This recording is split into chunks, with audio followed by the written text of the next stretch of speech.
안녕하세요. 이행래입니다. 수업을 이제 마스크를 끈 이유는 이제 마스크를 이제 여기 수업장에 들어오는데 수업할 때 마스크가 끼게 되면 잘 전달이 안 돼서 수업 시간에 이제 마스크를 빼고 수업을 진행을 할게요. 자, 오늘 수업은 이제 2023학년도 그 전공 수학을 어떻게 이제 준비할 것인가라는 것을 주제로 이제 수업을 할 건데, 수업에 대한 내용은 어떤 식으로 이제 진행할 것이냐라고 얘기를 하게 되면, 간략하게 이제 목차부터 얘기를 보면서 얘기를 하도록 하겠습니다. 자, 여러분들한테 이제 프린트물로는 아마 4페이지에 요 내용이 이제 들어가 있을 텐데요.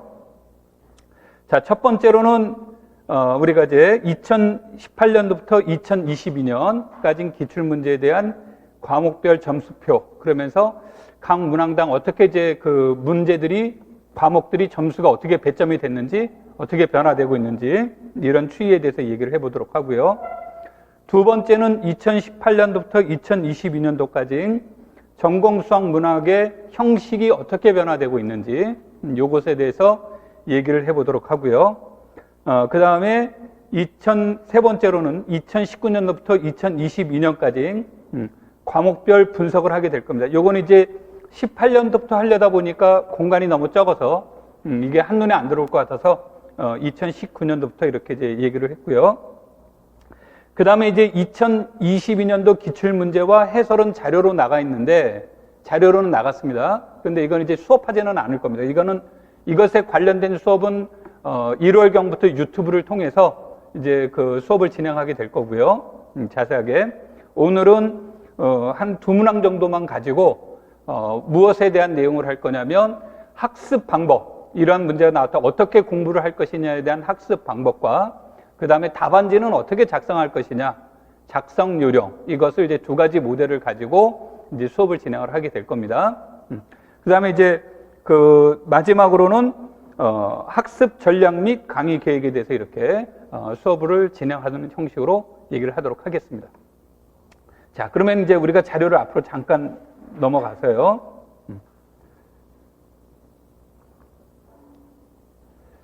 자, 2020학년부터 이제 적용된 내용으로 가서 보도록 하겠습니다. 2020학년부터 이제 적용된 내용들은 가장 틀린 것은 2020년과 이 전후에 대한 문제는 논술형이 사라졌다라는 것이 이제 가장 큰 특징이고요. 두 번째 특징은 무엇에 대한 내용이, 서술형이 2019년도까지는 4점짜리와 5점짜리가 있었다면 5점짜리도 이제 마찬가지로 사라졌습니다. 그래서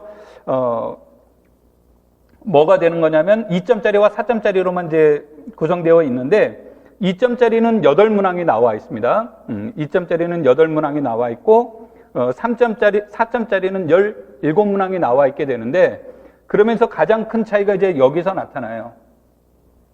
가장 큰 차이가 문항수가 달라졌습니다.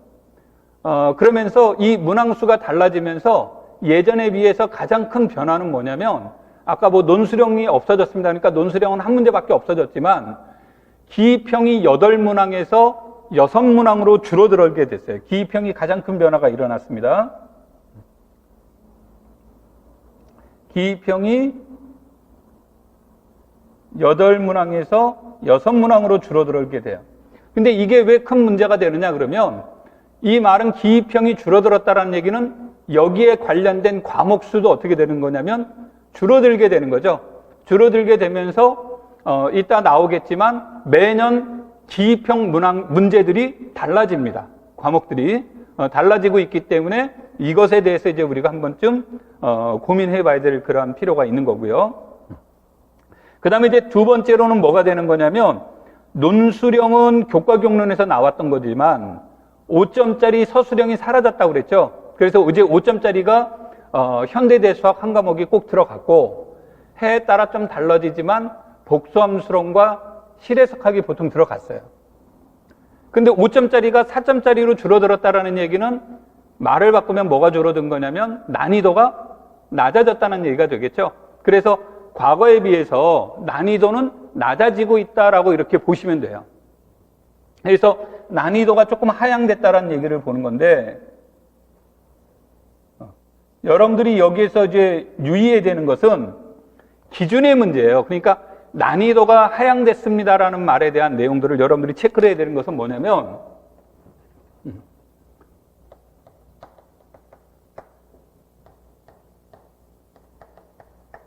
우리가 이제 시험 장학에 들어가게 되면 우리가 실제 시험 보는 것과 기출문제의 차이가 뭡니까? 라고 얘기를 하는 것은, 기출문제는 이미 나와 있는 거죠. 나와 있다 보니까 이것에 관련된 준비들을 합니다. 학습 준비를 해요.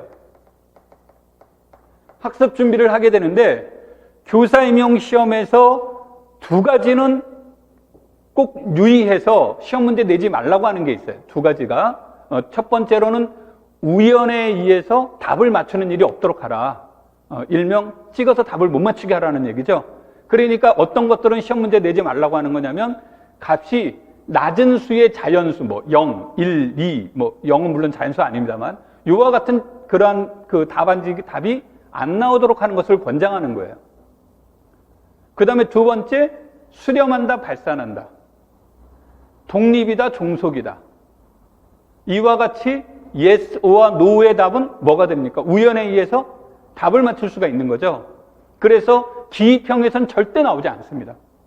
근데 서술형에선 나올 수가 있어요. 왜냐하면 서술형에서는 그것의 비중을 없애버리고 과정을 강조할 수가 있는 거죠.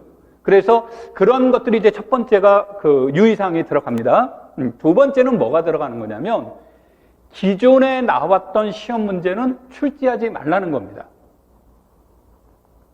그럼 기존에 나왔던 문제는 공부를 안 해도 됩니까? 그런데 내가 방금 말한 건 이게 말장난이 아니고요. 기존에 나왔던 문제라고 했지, 기존에 나왔던 개념이라고 말한 적은 없죠. 그러니까 무엇이 되냐면, 이 기출문제에서 공통 문제는 나오면 안 되는데, 이번에 나온 문제는 공통 문제가 나왔어요. 한 문항이. 근데 하나는 언제 나왔냐면, 하나는 정수론으로 나왔고, 이번에는 현대대수학으로 나왔어요. 그러니까 과목이 바뀐 건데 내용은 똑같은 거예요. 근데 그런 경우를 제외하고 공통 문제는 내지 말라는 겁니다. 그런데 이제 예외 조항이 있어요. 어떤 게 예외 조항이냐면, 객관식에서 나왔던 문제 있죠. 이거는 객관식과 서술형은 다른 문제로 보는 겁니다. 그러니까 객관식에 나왔던 문제가 시험에 나왔다고 해서 이것을 위배한 건 아니에요. 이건 이제 유의점이고요. 그 다음에 이제 문제는 뭐냐면 개념 문제예요. 개념인데, 누군가가 출제위원이 나는 코끼리에 대해서 내고 싶어요. 그런데 코끼리에 대해서 처음 낸 사람은 뭐라고 낼 거냐면, 이 동물을 맞춰보세요 그러면서, 이 동물은 코가 엄청 길어요. 음식도 코로 잡아서 먹어요. 그랬더니 코끼리 그랬어요. 근데 그 다음에 내신 분이 나는 그래도 또 코끼리를 내고 싶은 거예요. 그러면 뭐를 못 내는 거냐면, 이 동물의 코는 엄청 길어요. 음식을 코로 먹어요. 요 말로 이 동물은 뭘까요? 이거를 못 내는 것이지, 코끼리는 낼 수 있는 거예요. 그럼 뭐를 바꿔야 되겠습니까? 조금 말장난 같으면 코끼리의 특징을 쓰시오, 이렇게도 낼 수 있는 것이고요. 또 하나는 코끼리의 다른 특징을 설명해 놓고 이 동물은 뭘까요? 이렇게 물어볼 수 있는 거죠. 그래서 여기에 대한 내용들 중에 하나가, 시험 문제가 왜 이때 가면 관점을 변환시켜 줄 수가 있어요. 그래서 기출문제는 쉬워 보이는데 실제 시험장에 들어가면 생각보다 어려울 수가 있는 거예요. 왜 그러냐면 무엇이 바뀌었기 때문에 관점이 바뀌는 거예요. 근데 우리가 한번 생각해 봐야 될 건 뭐냐면, 이건 돈 얘기하는 것 같아서 미안한데 하여튼간 그래도 관련이 있으니까요. 수능은 50만, 60만, 그전에 더 많이 봤지만 그 인원이 시험을 보죠. 또 고1, 고2들이 준비를 하죠. 그러니까 시장이 최소한 100만 명은 넘어요. 그러니까 그것에 관련된 서적들이 뭐가 됩니까?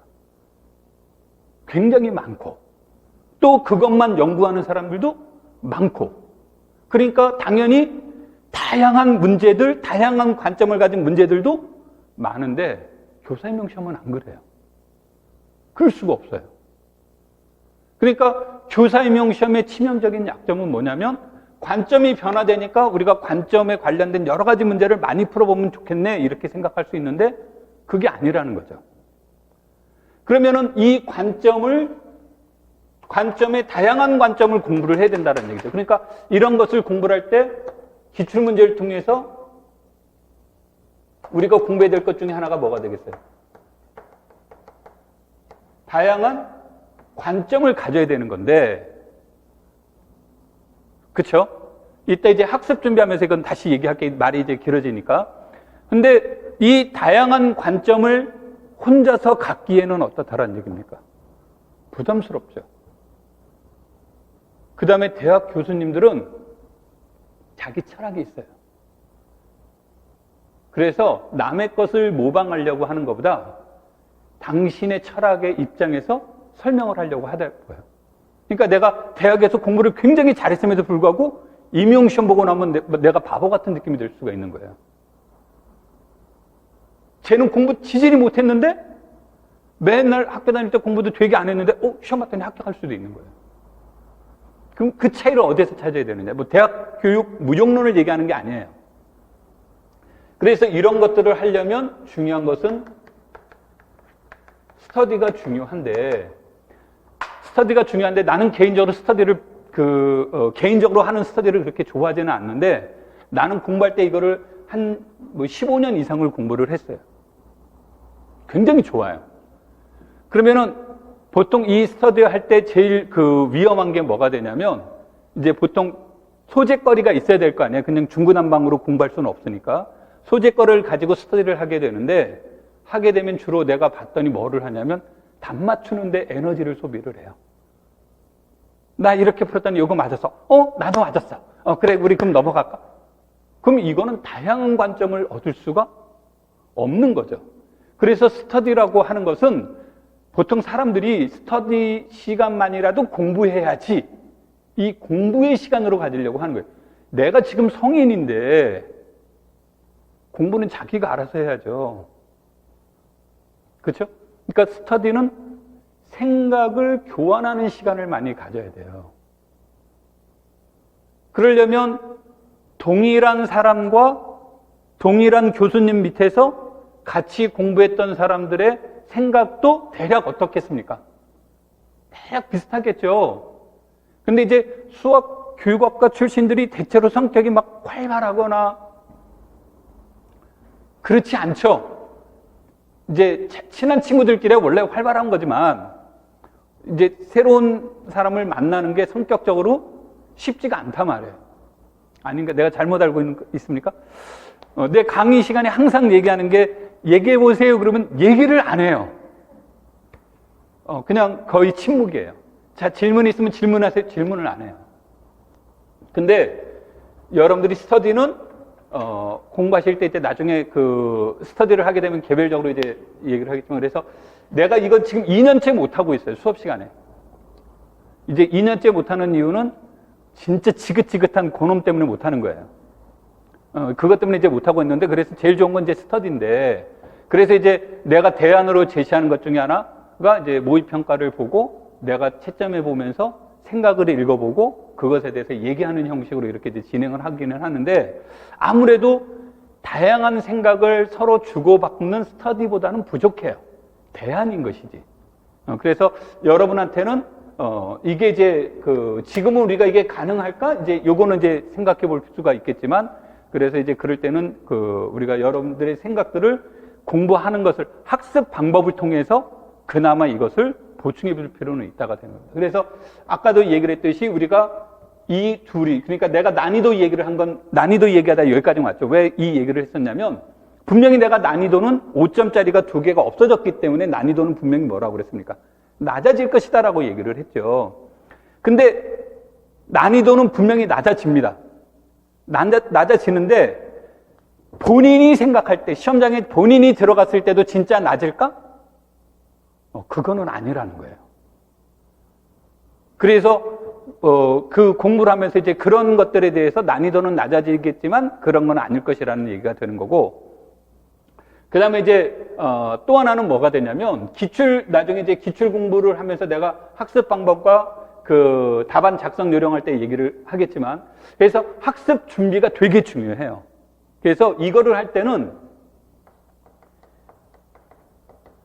시간,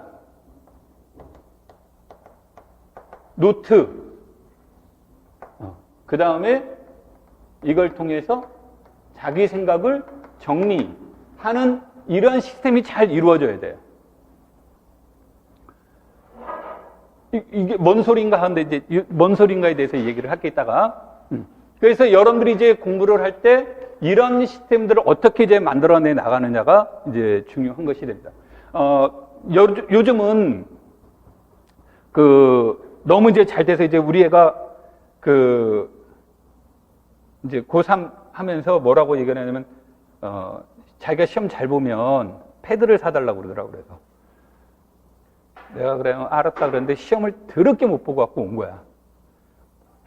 그래서 이제 그랬으면 패드 사달라는 말이 쏙 들어가야 되는데 자기 엄마하고 막 얘기를 하는 거예요. 자기 반에는 자기만 패드가 없다는 거예요. 이거 완전 뻥인데 그 부모가 모르는 줄 알고 뭐 자기만 패드가 없다는 등 뭐 하는 등 얘기를 하는데 그래서 이제 뭐라 그러냐면 내가 퇴근하고 집에 가서 시간이 너무 늦어서 그랬더니 입이 한자가 나온 거야. 그래도 보고는 사야 되지 않겠냐. 인터넷으로 구입하더라도 보고는 사야 되지 않겠냐. 네가 이게 좋은 건지 뭔지 그랬더니 입이 한자가 나왔어. 자기는 꼭 그 아이패드를 사야 되는데 나는 갤럭시 펜이거든. 근데 자기는 아이패드를 사야 되겠다고 하는데 그냥 알았다 그랬더니 이제 그때부터 전국 서울 경기 이쪽을 다 알아봤더니 딱 한 군데에서 패드를 가지고 있다고 들어요. 근데 영업시간이 종료 10분 전이야. 그래서 전화를 해서 기다려달라고 그랬더니 자기 퇴근해야 된다고 그래서 나 지금 곧 가는데 먼 데서 출발했는데 좀 기다려달라고. 그래서 가서 진짜 보지도 않았어. 포장도 뜯어보지도 못하고 뭐하고 해서 패드를 사다 줬는데 공부하면서 너무 좋다고 그러더라고. 내가 이따가 내가 패드는 잘 몰라. 패드 가지고 수업을 하는데 내가 이제 하면서 우리 애한테 뭐라 했냐면 너 올해 패드 쓴 거 가지고 아빠한테 가르쳐줘야 된다고 얘기를 했는데 이따가 공부하는 학습 방법에서 패드 사용법에 여러분들이 더 잘 알겠지만 디테일함은 내가 마치 노트라면 어떻게 봐야 되느냐. 패드가 굉장히 한 거 보니까 장점들이 많더라고. 그래서 그 장점을 가지고 하고 나는 패드가 없는데 그러면 내가 설명하는 것은 전통식 방법이니까 그 방법으로 이렇게 사용하셔도 돼요. 근데 그거를 작성하는데 아까도 말한 것이 많은 시간이 소요가 돼요. 근데 그 시간을 아까워하면 안 된다는 거예요. 아까워하면 안 된다. 그러면서 이제 노트를 정리를 해야 되고, 그러면서 그것들을 어떻게 정리할 것인가, 요걸 가지고 이제 나중에 다시 얘기하도록 할게요. 자, 여기서 이제 시간을 많이 뺏었지만, 그래서 난이도 하향이라고 말했지만, 본인은 절대 난이도가 하향됐다라고 생각하시면 안 된다. 그리고 이제 내가 여기에다가 작년 그 시험 문제에 대해서 난이도를 이렇게 내가 인위적으로 적어놨어요. 적어놨는데 이 난이도라는 것은 내 입장에서 적어놓은 거고 사람에 따라 난이도는 이제 달라질 수 있겠죠. 난이도는 달라질 수 있는데 항상 강의하면서 느끼는 건 뭐냐면 난이도가 이건 하야라고 했는데 점수가 아예 안 나오는 경우도 있고요. 이건 난이도가 상이야 그랬는데 점수들이 너무 잘 나오는 경우도 있고 그래요. 그래서 너무 신뢰는 하지 마십시오. 그냥 이거는 굉장히 주관적인 겁니다. 객관적인 것이 아니니까. 자, 그 다음에 이제 여기서 시간을 많이 소비를 했기 때문에 이러한 것에 관련된 내용은 그냥 자료로만 대신 하도록 하겠습니다. 아마 교육학이나 다른 데서도 아마 설명은 들어가겠습니다만 간단하게 이제 자료로만 제공하고요. 자, 채점에 대해서 이제 간단하게 얘기되면 채점은 어떻게 되냐면 출제위원이 가채점을 해봐요. 가채점을 하는데 대략 100명 정도로 알려져 있습니다. 그러면 가채점을 왜 해보냐면 시험을 보시게 되면 이제 항상 우리가 이제 프린트물 14페이지를 잠깐 봐볼까요?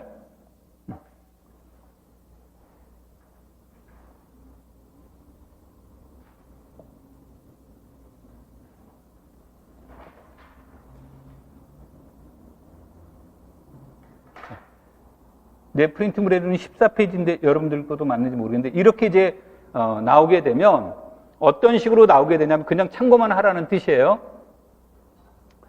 이거는 내가 아까도 말했지만 이 표는 평가원에서 제공한 게 아니고요. 내가 문제를 보고 내가 평가를 한 거기 때문에 모든 자료는 내가 만든 거예요. 내가 다 만든 거기 때문에 조금 다를 수는 있습니다. 조금 다를 수는 있는데 대략 이런 적이다라고 생각하시면 되고 여기에 없는 게 뭐가 없냐면 출제 근거라는 게 없고요. 그러면 이제 출제 근거라는 것은 무슨 말이냐면 어느 책 어디에서 참고를 했다. 이런 이제 참고 문헌 같은 것을 얘기를 하는 건데 주로 출제 근거는 한글판 책에 있음에도 불구하고 가능하면 외국 서적을 얘기를 합니다. 나중에 이제 이게 부정행위니 뭐니 이런 것과 다 관련된 것을 피해가기 위해서 이제 그런 거고요. 그 다음에 난이도를 하면서 여기에다는 안 나왔지만 평균적으로 몇 점 정도 맞을 것이다라는 것이 이제 보통 만들어내요. 그러면 평균을 어느 정도로 맞추려고 하냐면 총점이 40% 정도에 맞추려고 해요. 그러면 우리 80점 만점이면 대략 몇 점입니까? 32점 정도가 되겠죠. 그런데 실제로는 이제 그 점수에 이제 도달하지 않는 경우가 훨씬 더 많습니다. 근데 하여튼간 형식은 그렇습니다. 형식은 이제 그런 데 맞춰서 이런 것들을 기초로 해서 한 다음에 그 다음에 답안지까지 다 만들어내요. 답안지까지 다 만들어냅니다. 그래서 아까 그 원래 자료로 이제 다시 한번 되돌아가 볼게요.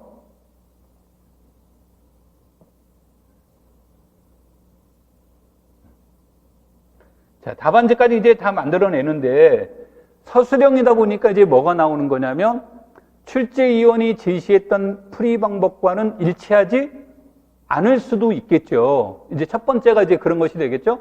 그러면 상대의 풀이가 맞느냐 틀리냐를 봐야 돼요. 그런데 보통 각 문항당 지역별로 이제 채점이 됩니다만 각 문항당 3명이 채점을 합니다.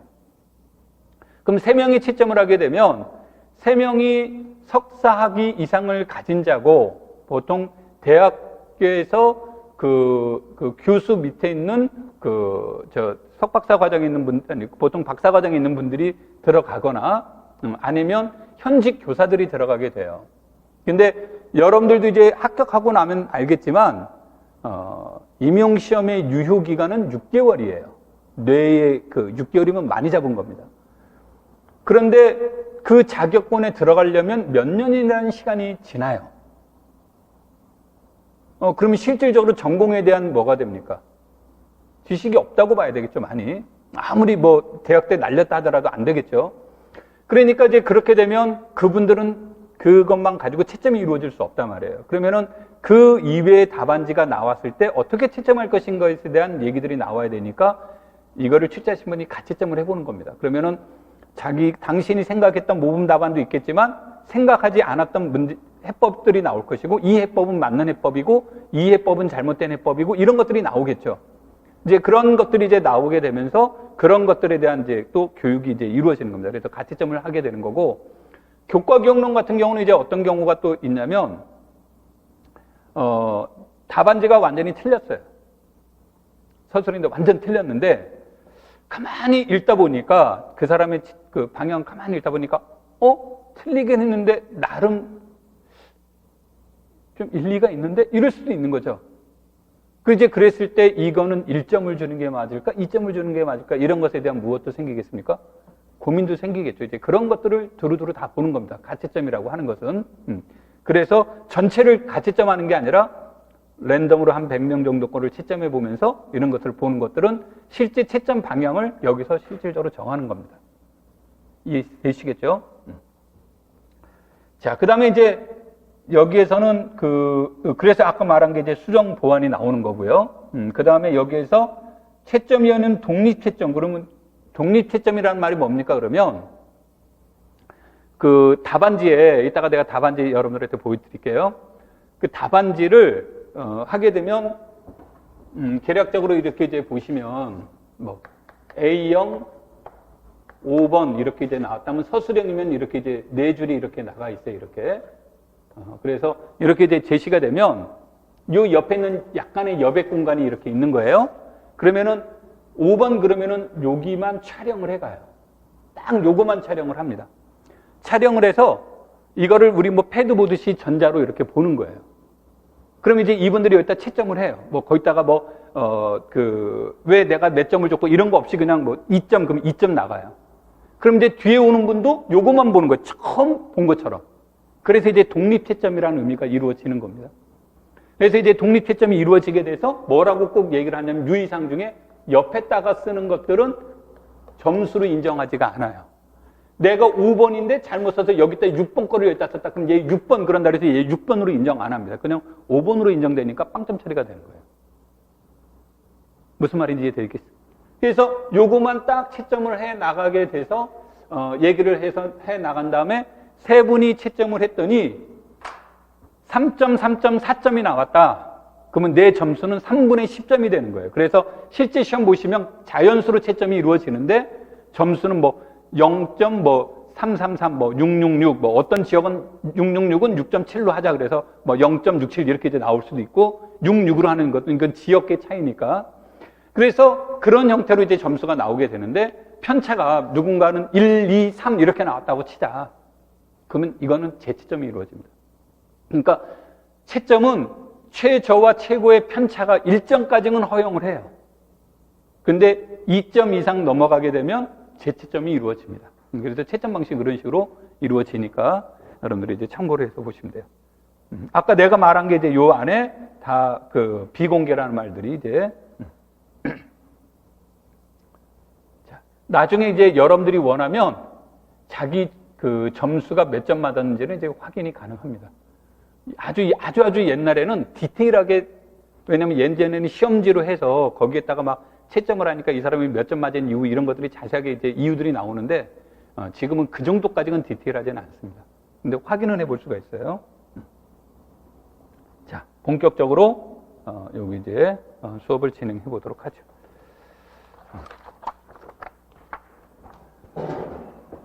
자, 이게 지금 오타가 나왔는데 2018년도에서 2022년도까지입니다. 아까도 얘기했듯이 2020년과 전후로 가장 큰 차이는 논수령이 있다와 없다가 되는 거고 서술형이 5점짜리가 두 문제가 있다와 없다가 되는 거고 기평의 문제가 8문항에서 6문항으로 줄어든다. 그러면서 총 문항이 24개 문항에서 23개 문항으로 이제 줄어드는 이제 그런 형태들이 이제 나타나게 되는데 아까도 얘기했듯이 이거로 인해서 가장 큰 변수가 어떤 게 가장 큰 변수냐면 그 과목별 점수 차가 점수에 대한 것이 가장 큰 변화가 이제 이루어지게 돼요. 근데 이 점수를 정하는 기준은 어디에 있습니까? 그런데 기준은 없어요. 기준은 없는데 무엇으로 하냐면 이거를 시행을 할 때 교육과정평가원에서 각 대학에 커리큘럼을 전부 다 요구를 합니다. 대학의 이제 커리큘럼이 어떻게 되는지를 보면서 각 과목당 학점은 몇 학점이 되고 있고 필수는 뭐고 선택이 뭐냐 이런 거를 따져요. 그래서 그것으로 가지고 비중을 정합니다. 그러면 교과교육론은 이제 보통 25%에서 35%인데 그 수학과는 35%를 이렇게 반영을 해서 24점이 나오는데 이게 몇 년째 24점이 나오는데 그전에는 뭐 22점이 나오는 해도 있었고 20점이 나오는 해도 있었지만 2018년 이후로는 24점이 나오고 있습니다. 내 말을 잘못했습니다. 35%가 아니라 30%에 해당이 되는 겁니다. 자, 그 다음에 이제, 여기에 대한 내용들을 이제 보시면, 현대대수학이 지금 제일 중요한 게 이제 여기서 보시면, 여기에서는 세 문항이었어요. 세 문항이 두 문항으로 갔다가 다시 세 문항으로 이렇게 바뀐 겁니다. 내가 이거 색칠한 거는 눈여겨봐야 된다. 그러면 색칠하지 않은 건 커다란 변화가 없다는 얘기예요. 그 다음에 이제 이게 지금 이제 요 해석하기 문제인데 이것은 관점의 차이예요. 관점의 차이라는 말은 뭐냐면 이제 A형 2번 문제가 올해 A형 2번 문제를 해석학으로 볼 거냐 미적분학으로 볼 거냐 이런 차이는 있을 수 있어요. 그러니까 흐름상으로는 미적분학으로 봐도 되고 해석학으로 봐도 되는데 이제 나는 이거를 미적분학으로 봤습니다. 미적분학으로 봤는데 관점에 따라서는 해석학으로 볼 수도 있겠다라는 생각이 듭니다. 그러면 8점이 아니라 몇 점이 될 거냐면 10점이 되겠죠. 이제 그런 차이가 이제 있다라는 거고, 그 다음에 이제 복수함수론이 6점, 6점, 8점이 나왔죠. 근데 이제 이 문제에서 한 문제를 보시면 여기에서 이제 선적분 문제가 나와요. 선적분 문제가 나오면서 그 선적분의 문제를 그린의 정리를 이용하면서 이제 문제를 푸는 문제들이 나옵니다. 선적분의 문제가 나오게 되는데 복수함수론 자체에도 선적분 문제가 있어요. 그러니까 이거를 복수함수론은 이제 통상적으로 기입형 하나, 서술형 하나 그래서 이제 6점이 나왔는데 올해는 둘 다 서술형으로 나와서 8점이 됐어요. 근데 이거를 여기서 내가 8점으로 이렇게 본 겁니다. 본 건데 아까도 말한 그린의 정리나 이런 과정은 미적분학 아니야? 이렇게 본다면 이제 이걸 미적분학으로 이제 또 돌릴 수가 있는 거죠. 그러니까 이런 것에 미세한 차이는 있을 수 있으니까 여러분들 오해하시지 말고요. 그 다음에 이제 가장 큰 것 중에 하나가 이제 바로 위상수학이에요. 그래서 이게 이제 내가 미스테리하다라고 옛날부터 얘기를 했는데 위상수학은 6점이 나와야 올바른 것이 아니냐 이렇게 이제 예측을 계속 하면데 2020년과 2021년에는 기입형 문항, 서술형 문항 그래서 6점이 나왔어요. 이제 그런데 올해는 기입형이 안 나오고 서술형만 나왔습니다. 그래서 이렇게 나와서 요게 이제 커다란 이제 차이가 있었다. 이런 것들로 이제 보시면 되겠고, 그 다음에 이제 뭐 우리가 눈여겨볼 특징 중에 하나가 요거죠. 이산수학이 2점, 2점, 2점이었는데 작년, 올해 몇 점씩 나왔냐면 서술형으로 4점, 4점이 나왔다라는 건데, 내가 이제 왜 이런 얘기들을 하는 거냐면 아까 가장 큰 문제는 기입형이 8문항에서 6문항으로 줄어들었는데 그렇게 보면 별거 아니죠. 8분의 6이니까 4분의 3이 된 거잖아요. 근데 그게 아니라 교과교육론은 2문항은 변함이 없어요. 그럼 교과교육론을 빼면 6문제에서 4문제로 줄어든 거예요. 그러니까 전공 과목이 기입형 6문제를 내야 될 문제가 기입형이 4문항으로 바뀐 거예요. 그러면서 2020년도에는 어떤 시도를 했냐면 서술형의 확률 통계와 이산수학, 복수함수론과 실해석학 이런 것들을 섞어서 냈어요. 그래서 이제 그 혼합형이라고 내가 이제 그 얘기를 하는데 혼합형 문제가 시험에 나왔었단 말이에요. 혼합형 문제가 시험에 나왔었는데 이게 2021년, 2022년도 넘어가면서 그런 문제가 지금 사라지고 있는 것이 특징이라면 특징이에요. 그래서 여기서 말하는 것들은 내가 이런 것들을 관심을 보는 건 내년에 또 바뀔 수 있다. 그러니까 복수함수론이 내년에는 8점이 아니라 6점이 될 개연성이 높고 위상수학이 4점이 아니라 6점이 될 수도 있다. 그러니까 이건 절대적인 것으로 보는 것이 아니라 이게 이제 아까도 말한 기입형 문제 때문에 그렇습니다. 이거는 이제 여러분들한테 아까 말한 것을 표로 만들어 본 거고요. 자, 이제 이 문항수에 대한 차이점은 아까 내가 얘기한 것으로 같이 얘기를 하도록 하겠습니다. 자, 그래서 기입형 문제만 이제 여기에서 잠깐 보도록 할게요. 기입형 문제를 빨간색을 보시면 2020년 이후에 변하지 않고 나온 문제수예요. 그러니까 교과교육론 2문항, 이는 2문항 2개 나왔다는 얘기예요. A형 하나, B형 하나. 그래서 교과교육론이 2문제가 나온 건 바뀌지 않았고요. 그 다음에 미분기하학이 계속 나왔어요. 그리고 나머지 과목을 보면 미적분학, 위상수학, 현대대수학이 2020년도, 2021년도에는 복수함수론, 위상수학, 확률통계가 나왔고요. 올해는 미적분학, 확률통계, 현대대수학이 나왔어요. 그러니까 이 과목은 결정되지 않았다. 이건 변화될 수 있다. 이렇게 이제 봐야 된다는 얘기죠. 그래서 아까 이제 나왔는데 아마 큰 틀에서 지금 나왔던 과목들이 있죠. 미적분학, 위상수학, 미분기학, 현대대수학, 확률통계, 복수함수론. 이 6개 과목은 아마 이 6개 과목 중에서 4문제가 나올 거다. 이제 이렇게 보시고 준비를 하거나 여기 만약에 하나가 첨가된다면 이산수학이 이제 첨가될 수는 있는데 최근 흐름으로 보면 이산수학은 서술형으로 이렇게 나오는 경향이 있습니다. 그래서 서술형으로 나오면서 이산수학만 독립적으로 나올 수도 있고 이산수학과 현대수학이 결합되기가 되게 쉬워요. 결합 내용이 많습니다. 그래서 그 둘을 연계시켜서 나올 수도 있습니다. 그래서 그거를 참고를 해서 이제 보시면 되고요. 자, 그 다음에 이제 그 변하지 않는 것 중에 하나가 서술형에 대한 문제는 교과경로는 5문항으로 바뀌지 않았죠. 그 다음에 현대대수학도 항상 몇 문제가 나왔습니까? 2문항이 나왔었고, 해석학은 뭐 이때 조금 특이는 했지만 일반적으로 해석학은 서술형에서 몇 문제가 나올 거로 보냐면 2문항이 나올 거로 봅니다. 자, 그 다음에 정수론, 선형대수, 정수론, 미분기학, 위상수학, 복수함수론, 확률통계 이 4과목들은 전부 다 한 문항씩 나올 것은 분명하다. 이제 뭐 올해 이제 서술형이 복수함수론이 2문항이 나오기는 했습니다만 한 문항이 나올 것이다. 얘네들은 반드시.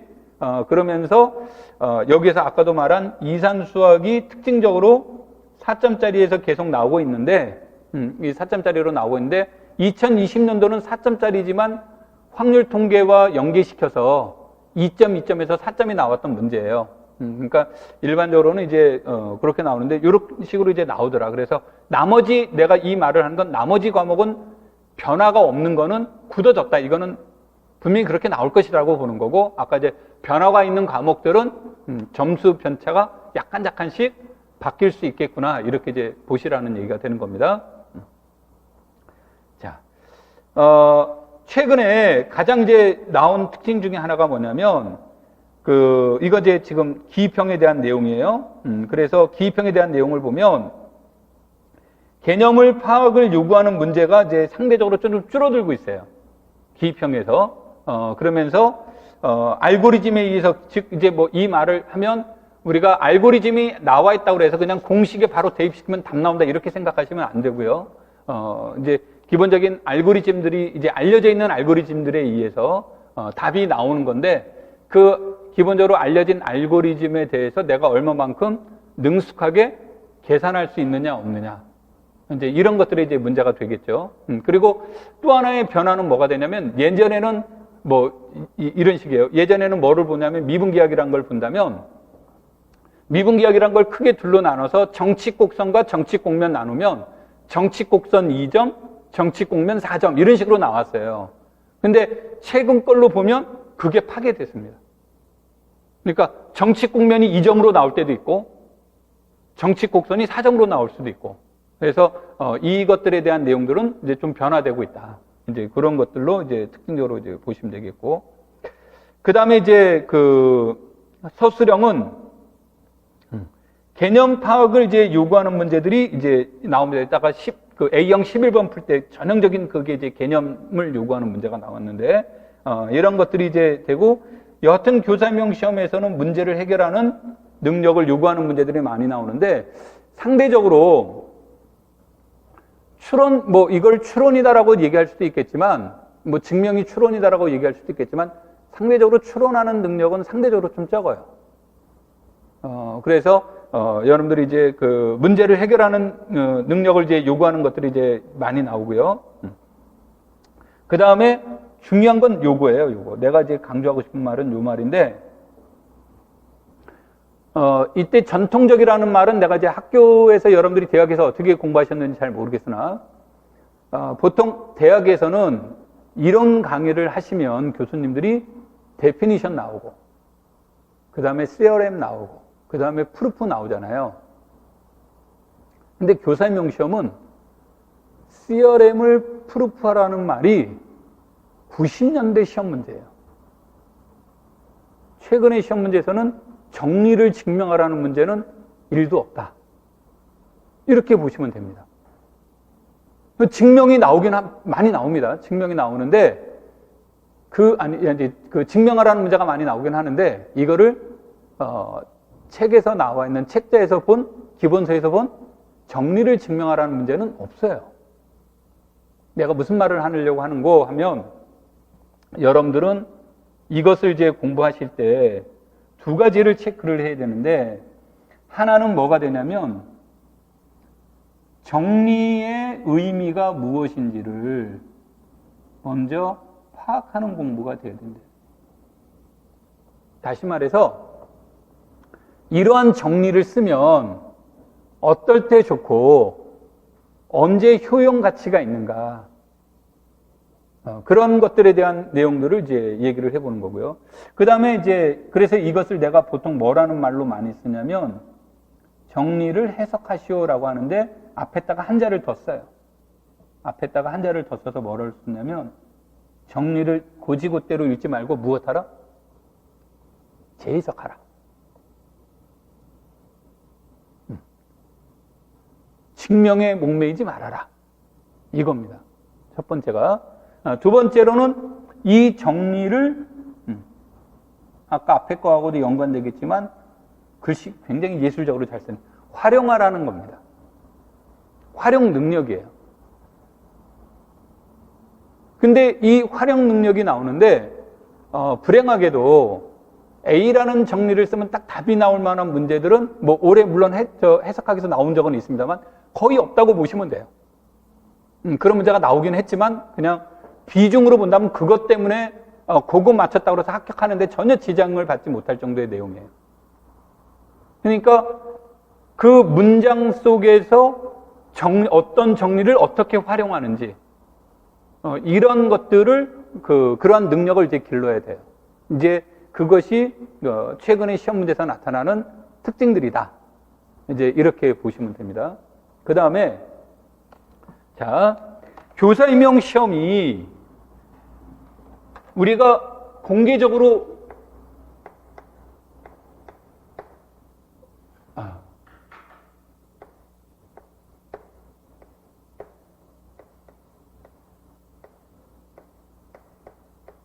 이제 뭐 97년이 더 맞는 표현입니다만 공개적으로 1996년도부터 이제 시험에 나오기 시작을 했어요. 뭐 그전에는 없었습니까? 있었어요. 그전에도 있었습니다. 그래서 기존에는 이제 그 순위고사라는 말로 해서 뽑았는데 이제 뭐가 되냐면 그래도 예전에는 국공립을 나오면 그냥 자동적으로 공립학교 교사가 됩니다. 그러다가 이제 이게 그 86년도인가 몇 년도에 위헌 결정이 났어요. 그러면서 이제 그 이후로는 이제 시험을 보게 되는데, 그러면 이제, 그러면서도 이제 뭐가 되냐면, 이거를 지역별로 시험을 봤어요. 그래서 지역별로 시험을 봐서 이거를 했던 것을 오늘날의 체계를 갖춘 건 이때 이후로 보는 거예요. 그래서 요 이전의 자료가 없습니다. 이제 내가 가끔 하다가 그 이전의 자료를 이제 제공하기도 하는데, 그 이전의 자료는 이제 제공을 하기도 하는데, 첫 번째로는 문제는 틀렸는데 답은 맞아요.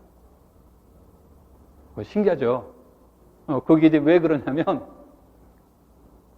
공개되지 않았기 때문에 시험 본 사람들이 시험 손으로 써봐요. 그걸 가지고 이제 하다 보니까 쓰는 과정 중에 이제 오기가 나올 수도 있고요. 뭐 하는 형태들이 됩니다.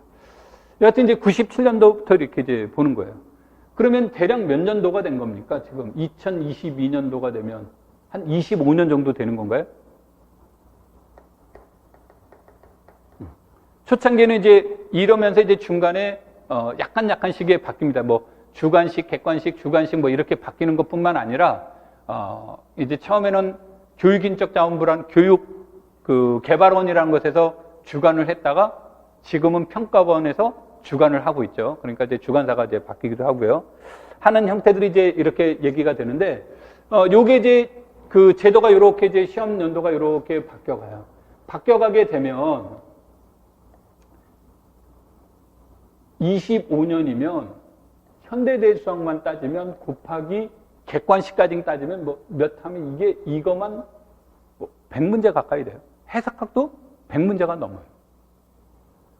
그러면 나올 만한 거는 어떻게 됐겠습니까? 최소한 한 번 이상은 나왔겠죠. 그동안에 안 나왔어요. 그럼 왜 안 냈을까요? 숨겨놨다가 뭐 다음엔 2023년도에 내려고? 그게 아니에요. 출제위원들이 봤을 때 이건 덜 중요하다고 생각하니까 안 나왔던 거예요. 그럼 이 정도쯤 됐으면 나올 만한 건 다 뭐다? 시험 문제가 나올 만한 건 다 나온 겁니다. 우리가 시험을 21세기 수학합니까? 17세기, 18세기 수학하는 거예요. 그러니까 연도가 바뀌었다고 해서 우리 수학 교재가 바뀌는 건 아니죠. 그러니까 새로운 이론이라는 건 없는 거라고 보시면 됩니다. 그러면은 이 기간 동안에 나올 만한 내용이 다 나왔기 때문에 그러면 이제 바뀐다면 뭐만 바뀔 거가 된다요? 아까도 말했듯이 무엇만 바뀌겠어요? 관점만 바뀌겠죠? 근데 이게 사람을 잡는 거예요. 시험장에 딱 들어갔는데 전혀 생각하지 못한 문제를 딱 누군가 냈어요. 그거를 짧은 시간에 보통 1점당 2분 15초예요. 1점에. 그럼 1점에 2분 15초면 4점이면 9분이에요. 9분 안에 새로운 관점의 문제를 푼다? 굉장히 어려운 거예요. 그래서 여러분들이 이제 이 내용을 보실 때 항상 공부를 하실 때 내가 기출문제는 참고를 하세요라고 얘기를 하는데 반드시 풀어봐야 됩니다. 근데 풀어봐야 되는데 무엇은 얘기를 하냐면 초반에 너무 달리지 마세요. 초반에는 풀지 말라고 해요. 초반에 풀지 말라고 하는 거는 기출문제를 너무 많이 풀어본 사람은 기출문제만 보면 이런 문제들이 나왔고 그러니까 주변 거를 못 봐요. 그러니까 뭐 옛날에 개그 프로에 이런 게 있었는데 뒷북을 울리라고 뭔 소리인지 알죠? 자기는 맨날 뒷북만 치는 거야. 시험은 관점이 바뀌어서 나오는데 기출문제만 공부하는 사람은 뭐를 준비를 못하냐면 새로운 관점을 생각하지를 못하는 거예요. 그럼 시험 문제 보시면 당연히 어떻게 되겠습니까? 맞추기가 어렵겠죠? 그래서 초반에 기출을 보지 마라. 근데 기출은 봐야 돼요, 반드시. 근데 그 초반에 보지 말라고 하는 것은 초반에는 기본 개념 공부에 충실해야 된다는 뜻이에요. 그래서 기본적인 개념 공부가 잘 되고 나면 그 다음에 기출 보고 그런 과정 안에서 관점이 다양화시킬 수가 있어요. 그러니까 내가 언어를 많이 알면 많은 언어를 가지고 섞어서 새로운 말들을 만들어낼 수 있는데 내가 아는 단어가 몇 개 없어요. 그럼 그거 조합해봤자 몇 개 나오겠습니까? 그래서 내가 기본이 안 되어 있으면 기출문제를 아무리 많이 풀어봐도 도움이 되지 않는다는 거예요.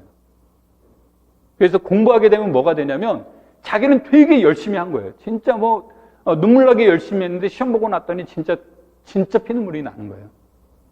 그건 이제 뭐가 되는 거냐면 내가 학습 방법에 뭔가 문제가 있었구나. 공부의 순서에 문제가 있었구나. 이런 것들에 대한 얘기가 돼요. 그래서 뭐라고 얘기를 하냐면 내가 1, 2월에 했던 얘기와 7, 8월에 했던 얘기, 9, 10월에 가면 말이 매번 바뀌어요. 저 인간이 이렇게 공부하라고 해서 막 그렇게 공부했는데 7, 8월에 갔더니 또 말이 바뀌었어요. 사람이 말이 바뀐 게 아니라 시점이 바뀌기 때문에 시점에 맞는 공부 방법을 얘기하는 거예요. 그래서 여러분들이 항상 이 기출문제는 참고를 하되 기출문제를 너무 푸는데 에너지를 소비하시지 말고 지금은 1, 2, 3, 4월에는 적어도 무엇 중심의 공부를 해야 되냐면 개념 중심의 공부를 하셔야 돼요. 오케이? 그 다음에 이제 문제들이 뭐가 되냐면 시험 문제라는 것은 여러분들이 기본적으로 출제하시는 분이 뭐가 되냐면 대학교 4년 교육을 다 받았다라는 것을 전제로 시험을 봅니다. 대학 교육은 어떻습니까? 3학년인데 니네들 4학년 받았을 것 같아? 교육 받았을 것 같으니까 이것도 같이 섞어서 시험 문제 안 내죠. 난리 나죠. 통상적으로 어디에 냅니까? 가르치는 교수님이 정해져 있죠. 교재도 어떻게 되어 있습니까? 정해져 있죠. 출제 범위 정해져 있죠. 그 다음에 교수님 뭐가 있습니까? 스타일이 있죠. 뭐 예를 든다면 참 웃기는 얘기지만 내가 대학 다닐 때 A라는 교수님은 한자를 그렇게 좋아하세요. 그래가지고 토시 빼놓고 한자로 쓰는 사람은 무조건 A야. 그래서 내가 그분 그 집합론 공부할 때 진짜 집에서 집합론 공부하는 게 아니라 한자 공부를 했어요. 손으로 써보고 이게 또 한자도 잘 그러니까 그림을 그린 거지 이제. 옥편 찾아가며 뭐 찾아가며 막 다 찾아가서 시험 점수는 잘 받았어요. 그러니까 교수님의 스타일이 있다 보니까 공부를 무엇에 맞춰서 합니까? 임용에 맞추는 게 아니라 교수님의 스타일에 맞추는 것과 임용은 다른 거죠. 그래서 여러분들이 그런 거 할 때 공부하실 때 그런 것들만 유의하시면서 공부를 하시면 됩니다. 그래서 4년을 다 배운 거예요. 4년을 배웠다라는 것이 되기 때문에 조합이 들어갑니다. 군과 체가 연결되기도. 여러분들이 아마 학교 다닐 때 군 시험 보는데 체론 시험 문제 내면 난리 나죠. 근데 교사명 시험에서 군 문제를 물어볼 때 뭐를 빙자해서? 체를 빙자해서 군을 물어볼 수도 있다는 거예요. 올해는 그런 문제가 2문항이 나왔어요. 물론 환체였습니다만. 그러니까 이게 내가 대학에서 공부했던 스타일과는 뭐다? 다르다라는 거죠. 그래서 공부하면서 1, 2, 3, 4월에는 열심히 그냥 아무 생각 없이 머리 조금 비워놓고 무엇만 열심히 공부하자요? 개념 공부만 열심히 하는 게 좋습니다. 너무 기출문제, 이 공부를 하시다 보면 자꾸 옆에 쳐다보지 마세요. 옆에 쳐다보지 말라는 얘기는 딱 같이 공부하는데 내 절친인 철수가 옆에서 막 공부를 하고 있어. 근데 얘는 딱 봤더니 난 생전 듣도 보도 못한 이론 공부를 하고 있어요. 이거 시험에 안 나옵니다. 25년 동안 안 나온 거는 시험에 나올 가능성이 뭐라고 그랬습니까? 거의 없는 거다. 근데 이렇게 한 문항이 나왔다. 그래서 내가 100%란 말 안 하는 이유가 그거예요. 나 빠져나가려고. 그러니까 거의 안 나오는 거예요. 왜냐하면 25년 동안 교수들이 공통적으로 이것에 대한 것이 별로 관심이 없었는데 만에 하나 나온다면 뭐가 나올 수 있는 거냐면 갑자기 최근 들었더니 새로운 학문에 이 이론이 응용이 되는 게 많대더라. 그럼 그런 것들은 무엇이 돼? 관심 가질 수 있죠. 그러니까 그런 것들은 거의 없다고 보시면 되는 거예요. 그 유행 타지 않으면 안 나와요. 그러니까 여러분들이 이제 보시면 공부에도 유행이 있습니다. 패션에만 유행이 있는 게 아니고. 그러니까 그러한 유행 타는 경우가 아니면 안 나온다고 보시면 돼요. 그래서 친구가 듣도 보도 못한 이론을 공부한다. 그러니까 그거 나도 봐야지. 이런 생각 가질 필요 없다라는 거고요. 두 번째로는 나는 지금 개념 공부하면서 개념 이야기도 어려운데 막 쟤는 막 기출 문제도 풀어보고 뒤에 있는 연습 문제 말도 못하게 어려운 문제도 풀고 있어. 부러워하지 마세요. 그러니까 자꾸 공부하면서 옆 사람이 무엇을 공부하는지를 자꾸 흘낏흘낏 쳐다보게 돼서 하게 되면 자기 스타일이 흔들리기 시작합니다. 자기가 처음에 정한 어떤 어떤 방법이 있고, 그 다음에 절차라는 게 있죠. 나는 어떤 절차를 거쳐서 어떻게 갈 거야라는 게 있는데, 이게 흔들려 버려요. 그럼 우리 옛날 속담에 죽도 밥도 안 된다는 말 있잖아요. 아무것도 안 되는 수가 나타나게 됩니다. 그래서 여러분들은 그런 것들이 있고, 이제 내가 보통 7월, 8월 가면 무슨 말을 하냐면 1, 2, 3, 4, 5, 6월 때는 한 번도 강조 안 했다가 7, 8월에 가면 툭 튀어나오는 이론이 몇 개 있어요. 그 몇 개는 뭐가 되는 보험 듭시다라고 얘기를 합니다. 그러니까 안 나올 거는 같은데 요즘 분위기가 이런 게 있고 그러니까 우리 그래도 생명보험에도 들어놓기도 하고 상해보험에도 들어놓고 보험 들 수 있으니까 시험에 많이 나올 게 아니라 보험에 들자. 근데 그 보험을 1, 2월부터 들을 필요는 없다는 얘기예요. 그때는 그냥 쭉 가다가 이게 시험에 나온다면 이건 무조건 암기 과목이다. 암기 과목이니까 무조건 암기만 하는데 1, 2월부터 외울 필요 없다. 그건 막판에 가서 외워도 되는 걸. 그래서 여러분들이 공부하시면서 그런 것들을 이제 체크하시면 됩니다. 자, 과목별로 이제 보시면 교과 교육론은 이제 쭉 설명됐는데 특징적인 것을 이제 중심으로 얘기를 할게요. 특징적인 건 여러분한테 꼭 얘기를 하는 것 중에 하나가 나는 이게 바람에 그칠 거야 라고 생각을 했어요. 이건 바람일 거야 그랬는데 2020년, 2021년, 2022년에 거짓말 거의 안 붙이고 수학 교육학 신론하고 교재 연구만 공부하면 24점 만점 중에 최소한 18점 이상은 맞췄어요. 왜 18점입니까? 다 나왔는데 이제 그 모델이 다른 거죠. 그 모델 때문에 이제 점수가 이제 덜 나올 수는 있지만 이론적으로는 이 두 책에서 다 나왔어요. 그래서 내가 아무리 외쳐도 안 되는 얘기가 되지만 진짜 이건 내가 되게 불쾌하게 생각하는 건데 이게 이런 말을 하면 이제 또 이걸 갖다 음모론으로 이렇게 갈 수도 있으니까 음모라고 할 수도 있는데 교사임용 시험이 이런 패턴에 있는 데서 출제가 됐어요. 그래서 서울대학교 수학교육학과 우정호 교수 밑에서 공부했던 선생님들이 교육과정 평가원으로 가서 거기에서 각 대학으로 가신 분들이 지배하고 있다. 이게 사실입니까? 라고 하면 아니라고 하겠죠, 그분들은. 증거 있어? 그럼, 근데 증거 없죠. 내 비셜인데. 그렇죠? 근데 뭐로 증거로 삼습니까? 시험 문제가 거기서 나오는 것 같아요. 대한민국의 책이 이거밖에 없습니까? 굉장히 많은데 이상하게 여기에서 벗어나지를 않아요. 그러면 내가 아무리 욕해도 일단 우리가 나중에 따질 건 따지고 현실은 어떻게 되겠습니까? 내가 이거 가지고 투쟁할 수는 없잖아요, 지금. 1학년이면 어떻게 투쟁해 보겠는데 지금 내 앞에 떨어진 것으로 봤을 때는 지금 내가 투쟁할 수는 없죠. 그래서 이 책을 무조건 이제 내가 옛날에는 뭐라고 하냐면 5번 보세요 그랬더니 합격했던 분들이 저 10번 봤어요 이렇게 얘기를 하더라고. 무슨 말인지 전달됐죠. 그래서 이제 뭐라고 하냐면 처음 한 번은 소설책보다 조금 긴장감을 가져라. 근데 혹시 여러분 소설책 보실 때 모르는 단어 나온다고 사전 찾아가면서 공부합니까? 그냥 문맥 흐름상 이런 뜻 아닌가 하고 넘어가죠. 그렇다고 해서 전체 흐름 문제 생기지는 않죠. 첫 번째 읽을 땐 그렇게 읽으라는 얘기예요. 막 첫 번째부터 그냥 밑줄 쫙 이건 중요한 거 별표 몇 년도에 기출문제 나왔어.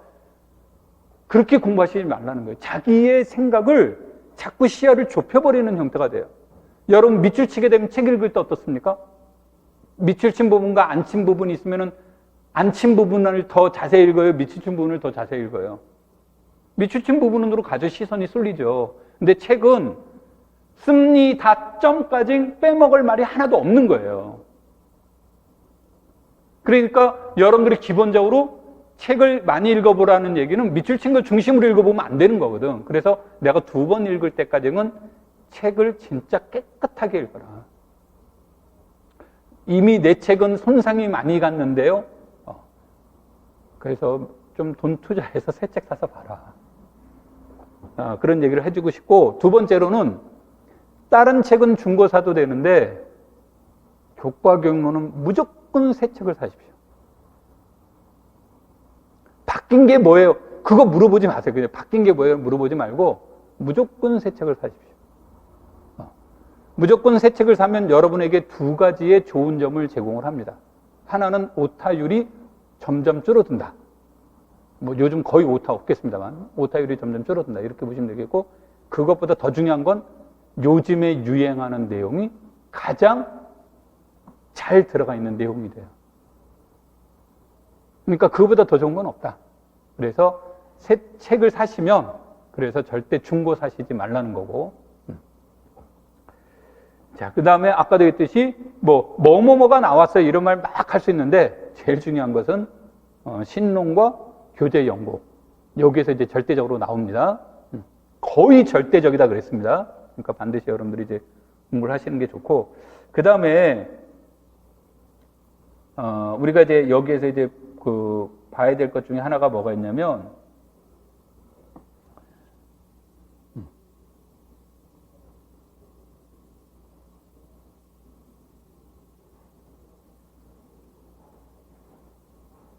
춘자가 아니라 준자예요.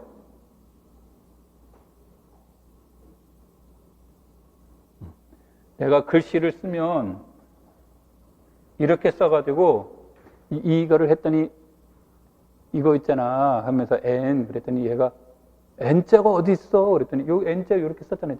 이거 M자 아니야? 막 그러더라고. 그래서 내가 조금 이제 군대에 있을 때 글씨를 하도 못 써가지고 행정일을 보는데 막 옆 중대에서 막 놀러 오는 거야. 근데 자랑을 한 거야. 우리 중대 글씨 진짜 잘 쓰는 놈 하나 들어왔다고. 거꾸로 말하느라고. 완전 창피해 주느라고.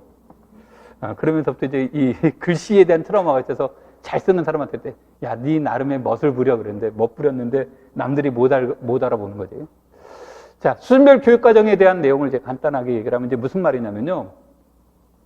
우리가 1995년도 이후부터 이제 나오면서 97년도에 제7차 교육과정이 운영이 되고 있습니다. 지금도 7차 교육과정이에요.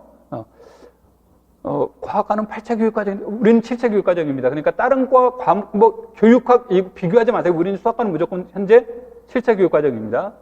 왜 이 교육과정을 강조를 하는 거냐면 철학이 들어가 있기 때문에 그렇습니까? 교육과정이 변한다라는 것은 7차, 8차가 바뀐다 이런 거는 차수가 바뀌는 건 철학이 바뀌는 거예요. 그럼 7차 교육과정이 유지되고 있습니다라는 말은 철학은 변하지 않았습니다 이런 거예요.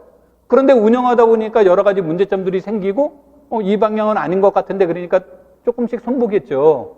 그게 개정 교육과정이 되는 겁니다. 그래서 우리가 지금은 2015 개정 교육과정입니다만 우리는 여하튼 7차 교육과정입니다. 그러면 7차 교육과정의 두드러진 특징 중에 하나는 수학과의 특징은 뭐였냐면 두 가지가 있었는데 단계형 수준별 교육과정을 운영을 했고요. 그 다음에 학습자 중심의 교육과정이었어요. 그런데 단계형이라는 것은 여러분들은 경험해 보지 못했겠지만 여러분들의 선배들 중에는 옛날에 학교 다닐 때 책이 7가단계, 7나단계, 8가단계, 8나단계, 10가단계, 10나단계 이렇게 나왔어요. 이 말은 우리 옛날식으로 표현하면 1학기는 가, 2학기는 나 이런 식이에요. 그래서 이걸 단계형이라고 얘기를 했습니다. 근데 이제 실제로는 학교에서 그렇게 이루어졌다는 걸 내가 들어본 적은 없지만 원래 과목 유급이 생길 수도 있는 거예요. 학년 유급은 아니래도. 그런데 이제 실제로 이제 그렇게 운영되지 않는데, 그러니까 단계형이라는 게 이게 좋은 이제 의도가 있는데도 불구하고 현장에서 이제 문제들이 많으면서 단계형은 사라졌어요. 그래서 단계형 수준별에서 지금은 뭐다? 수준별이에요. 그러면 내용이 바뀐 거잖아요. 그러려면 당연히 단계형 수준별이 수준별로 바뀌었으면 뭐도 바뀌어야 돼요? 교과서가 바뀌어야 되겠죠. 그렇죠? 그러면서 수준별 교과기에서 교과서를 어떻게 작성할 것인가라는 것을 얘기를 하면서 세 가지 원리를 제시를 해요. 이 세 가지가 원리가 뭐냐면 점진적 수학화의 원리, 그 다음에 역사,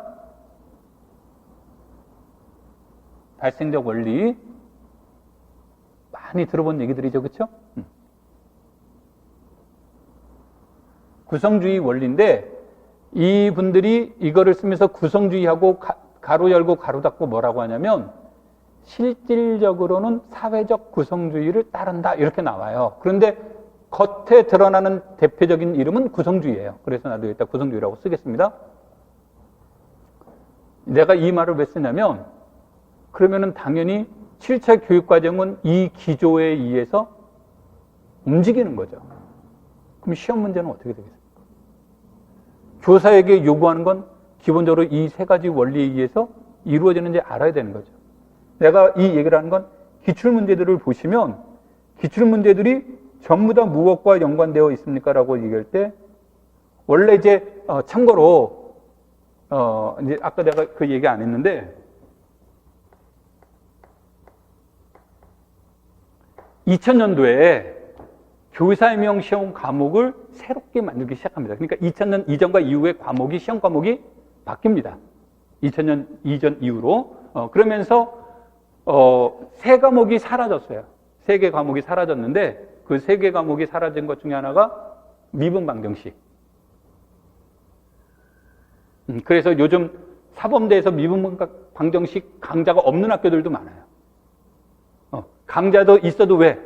시험에 안 나오고 외워야 될 공식은 더럽게 많고 너무 아름다운 언어를 썼나?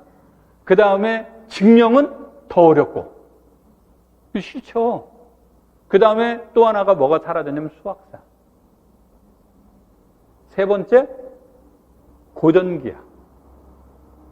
일종의 논증기하, 유크리트 기하 같은 거, 아핀기하, 사형기하 이런 것들이 사라졌어요. 그러면은 이것이 사라지면서 아핀기아, 사형기아 이런 고전기아들이 사라지면서 강조된 게 미분 기아가 강조가 된 거예요. 그러니까 미분 기아는 그전에도 나왔어요. 나왔는데 곡률 중심으로 나왔어요. 곡률 연륜 중심으로 나왔던 게 아까도 말한 정칙곡선, 정칙곡면 이 문제로 확장이 된 거죠. 그런데 이제 중요한 건 수학사는 안 나오는데 충돌이 생기죠. 아까 역사, 발생적 원리라고 했잖아요. 올해 이제 시험 문제 나온 것 중에 하나가 역사, 발생적 원리의 역사라는 말과 발생이라는 말을 강조를 하기 시작하는데 과거의 수학사는 뭐를 말하냐면 암기가 됐던 거예요. 예를 들어서 다음 중 관련 없는 사람을 고르시오. 1번 이행래, 2번 뉴턴, 3번 라이프니츠 이렇게 쭉 나와요. 4번 페르마. 관련 없는 사람은 누굴까요? 그러면 이행래. 왜? 이 사람이 제일 핸섬해서? 뉴턴, 라이프니츠, 페르마의 공통점은 미적분학에 관련 있는 사람이에요. 그러니까 그런 식이었던 거예요. 다음 중 관계 잘못 짝짓기예요. 그래서 뭐가 되냐면 위상수학 칸토르, 미적분학 뉴턴, 그 다음에 해석기학 데카르트, 임용수학 이행래 이런 식으로 해서 올바르게 짝져진 만큼 다 올바르게 짝져진 거죠. 그러니까 이런 식의 시험 문제가 수학사라는 거예요. 그런 거는 나오지 않는다 그런 뜻이에요.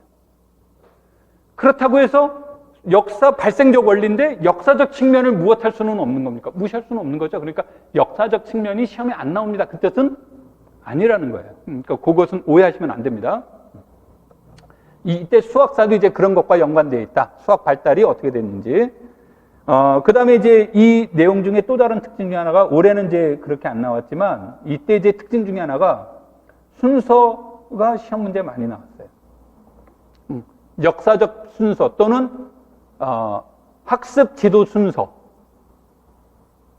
이런 관점에서 시험 문제가 출제가 됐다라는 거고 내가 이제 가끔가다 뭐라고 하냐면 야 이거는 진짜 뭐가 되냐면 이제 옛날에 군대 가면 꼭 고참들이 했던 말들이 있는데 내가 옛날에 만주에서 개 타고 말장사할 때 이런 말들을 해요.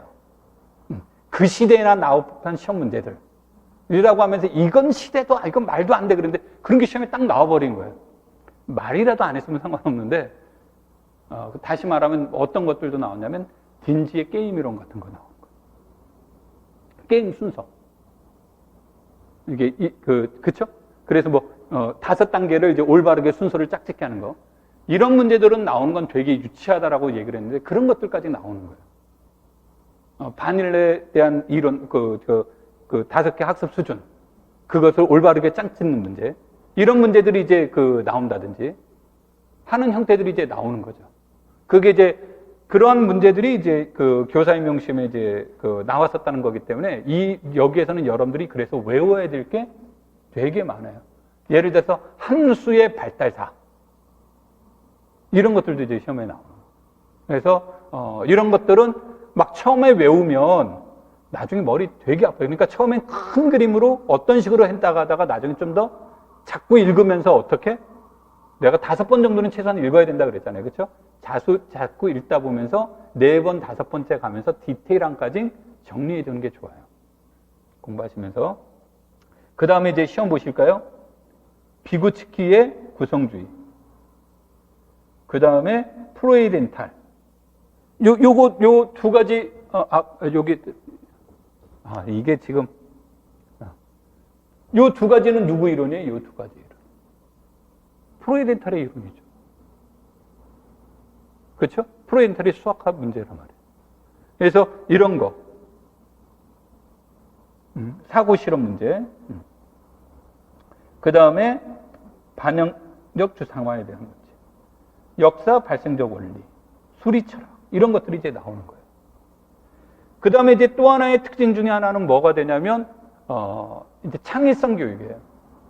그럼 창의성 교육이 이루어지려면 수용 학습으로는 무엇이 이루어질 수는 없습니까? 창의성 교육이 이루어질 수 없죠.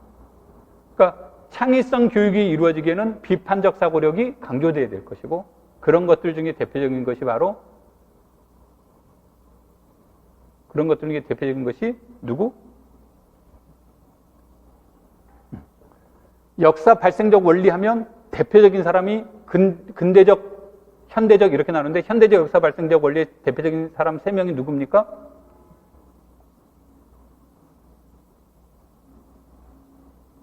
프로이덴탈, 또 라카토스, 또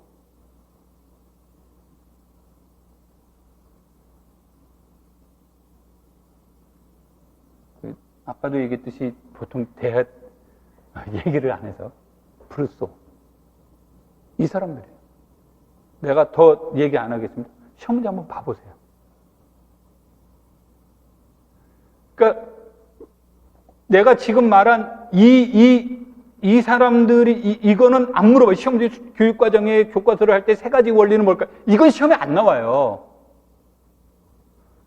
역사 발생적 원리자의 대표적인 3명을 쓰시오. 이런 건 안 나온단 말이야.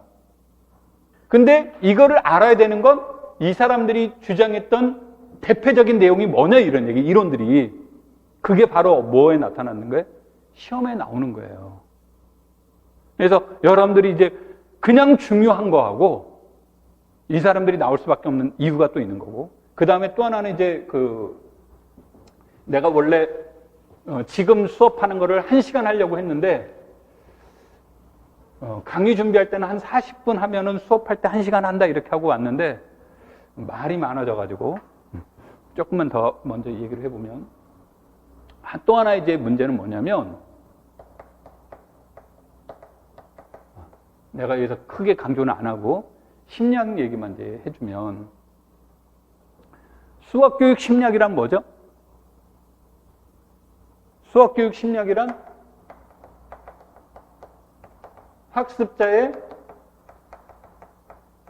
인지 수준하고 학습 수준을 연구하는 거예요. 연구를 해서 계단 형식으로 이제 표현해 본다면,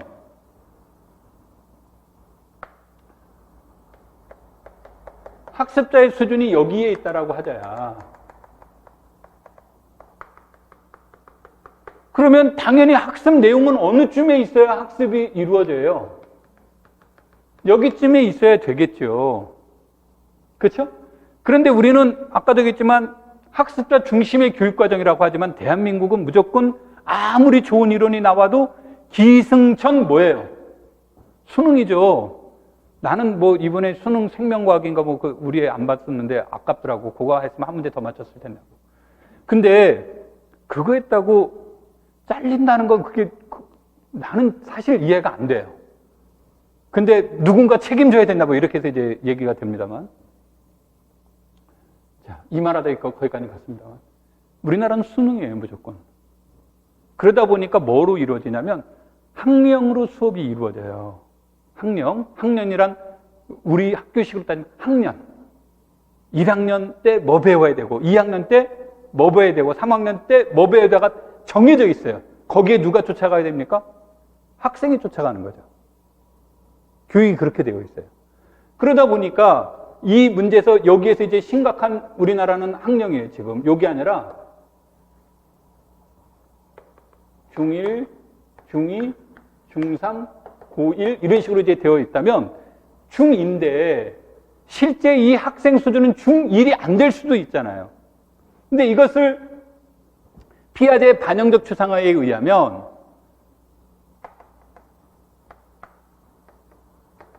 구체적 조작 단계에서 형식적 조작 단계로 넘어갈 때 이거와 이것을 구분을 해야 되는데, 초등학교는 구체물을 통한 직관적 이해예요. 그러니까 어느 단계와 맞습니까? 구체적 조작 단계와 맞단 말이에요. 근데 중학교 이후에는 뭐가 되냐면 형식적이고 논리적인 이해를 요구한단 말이에요. 그럼 당연히 어디에 들어가요? 형식 조작 단계에 들어가는데, 우리가 초등학교에서 요즘은 노래 안 부르죠. 초등학교에서 중학교 넘어갈 때 우리 때는 맨날 빛나는 졸업장을 따신 언니들께 막 나왔는데 요즘 그런 노래 안 하나? 항상 하면 막 울고 그래요. 개학하면 이제 다른 학교 가서 서로 막 동네 친구들이니까 보고 그러는데 왜 우는지는 잘 모르겠는데 하여튼 초등학교에서 중학교로 이렇게 넘어가요. 넘어간다고 해서 얘가 야 나는 오늘부터 중학생이니까 난 구체야 안녕 나 형식으로 갈 거야. 아닌 거죠. 그래서 이게 심리학적으로 본다면 실질적으로 아이들은 2학기에 있는 거예요. 근데 학교권은 뭐예요? 학교는 이쪽 단계에 있어요. 그러니까 어떤 아이들은 수준이 맞으니까 넘어갈 수 있지만 어떤 아이들은 뭐가 돼요? 수준이 안 맞아서 모두 이해를 못 하겠죠. 그래서 여기에서 누구의 이론들이 강조되냐면 여기에서 누구의 이론이 DNS의 무슨 원리가? 수학적, 지각적, 다양성의 원리가 강조되는 시점이에요. 내가 왜 이 말을 했죠? 아까 내가 맨 처음에 뭐라고 그랬어요? 세 가지 원리 얘기를 했잖아요. 그러면서 역사 발생적 원리도 3명 얘기를 했고, DNS는 거기에 있습니까? 없습니까? 없죠. DNS의 이론은 보통 초등학교에서 많이 강조를 해요. 근데 중학교 1학년, 2학년 때 DNS의 이론을 많이 강조하고 교과서에서도 그렇게 많이 나와요. 나오는 이유는 무엇과 연관성이 있다? 피아제의 반영적 추상화 이론과 연관성이 있다요. 그래서 여기에 누구가 반드시 추가가 된다요? DNS가 추가가 되는데 한때는 DNS의 자리를 누가 들어왔냐면 브루너가 들어온 적이 있고 한때는 또 스캠프가 들어온 적도 있고 그래요. 그런 적이 있는데 대체로 DNS가 최근 들어서도 많이 이렇게 이제 부각되는 이제 이유 중에 하나가 됩니다. 이것과 관련돼서는 그럴 수밖에 없어요. 아까도 했지만 우리 교육은 학습자에 맞춘 교육이 아니라 학년에 이미 제시된 학습에 누가 맞춰야 되기 때문에 학생이 맞춰야 되는 거예요. 그래서 그런데 가장 효과적인 방법일 수 있는 건 누구의 이론으로 본다요? DNS의 이건 딘지 이렇게도 하지만 하여튼 DNS에 안 돼. 난 그냥 DNS라고 읽을게요. DNS의 뭐로? 다양성의 원리가 여기에 가장 관련이 됩니다. 그래서 여러분들이 이제 공부하실 때 그런 관점에서 책을 읽더라도 그런 밑그림을 그려놓고 읽어보면 훨씬 재밌는 겁니다. 근데 이거 말고 이제 하다 보면은 그 중간중간에 함수에서는 다른 사람 이름 나오고 확률 통계에서 다른 사람들 이름 막 나올 수 있죠. 그러니까 그건 이제 그때지만 큰 그림에서는 이렇게 이제 꼭 공부를 해줘야 된다는 얘기예요. 자, 조금만 쉬었다가 계속 이어서 하도록 하겠습니다.